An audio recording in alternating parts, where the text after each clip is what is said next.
রমজান মাসে আল্লাহ তাআলা তার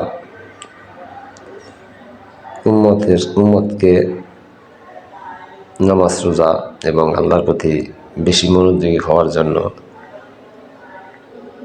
ইবলিস শয়তানকে লোহার শিকল দিয়ে বেঁধে রাখে 1 মাস। আল্লাহ তাআলা কবরের আযাব এই 30 দিনের জন্য আল্লাহ তাআলা মাফ করে দেন। কবরের আযাব আল্লাহ তাআলা এই রমজান মাসের উসিলায় মাফ করে দেন। রমজানের কত বড় ফজিলত, কত বড় রহমত এই রমজান। এই রহমত নিয়ে বিশেষ করে বাংলাদেশের কথাই বলি। রমজান মাসে বাংলাদেশের আপনার গ্রাম থেকে শুরু করে শহরের গলি পর্যন্ত শয়তানের বিচরণ ঘটে। একদিকে কি করলো, আল্লাহ তাআলা লোহার জিনজিরের মাধ্যমে শয়তানকে আবদ্ধ করে রাখলো। আর একদিকে কি হলো, গ্রাম থেকে শহরের অলিগলিতে শয়তানের বিচরণ। সেটা কীভাবে বিচরণ করে, গ্রামে থেকে শুরু করে গ্রামে বিভিন্ন সময় বিভিন্ন চার দোকানে দেখবেন বিভিন্নভাবে পর্দাটা নিয়ে ভিতরে শয়তানের আনাগোনা চলছে। ঠিক আছে, বুঝতে পারছেন? অথচ শয়তান কিন্তু আল্লাহর শিকল দিয়ে বেঁধে রাখছে, অথচ এই যে গ্রামে থেকে শয়তানের আনাগোনা শুরু হয়েছে চার থেকে।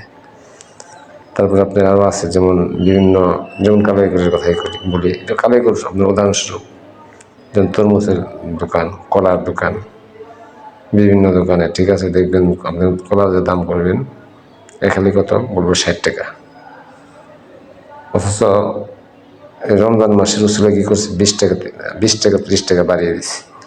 রমজানের আগেও কি ছিল, এই 60 টাকা ছিল না, আর একটু কম ছিল। এই শয়তান করতে আসলো। আবার যাবেন আপনার মাংসের দোকানে, ওই দেখবেন একই অবস্থা।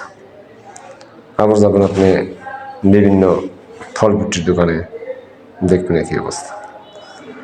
আবার দেখবেন আপনি বিভিন্ন সময়, বিশেষ করে গ্রামেও আছে, গ্রামে যেমন ইফতারির আয়োজন হয়, ইফতারিতে আপনি দাওয়াত দেয়, দেখবেন একজন মানে নামি দামি লোক, একজন প্রতাপশালী লোক, বা একজন মোট কথা মানে শয়তান লোক, যেমন একজন অসহায় লোক যে রোজা রাখে, হয়তো বা ইফতারের সময় কিনে খেতে খাওয়ার সামর্থ্য নেই, এদেরকে দাওয়াত দেবে বড় বড় শয়তান লোক, যারা ব্যাংকের ম্যানেজার, যারা চেয়ারম্যান, যারা নেতা, এরকম দাওয়াত দেবো। ইনিও শয়তানের আনা।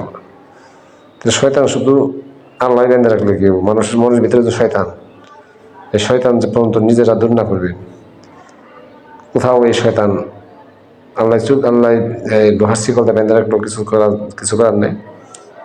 মনের ভিতরে যে শয়তান আছে, এই শয়তান নিজেরা যদি কন্ট্রোল না করে, আল্লাহ তাআলা এই রমজান মাসের মধ্যে প্রত্যেকের ভিতরে শয়তানকে দূর করতে তৌফিক দান করুন। আমিন।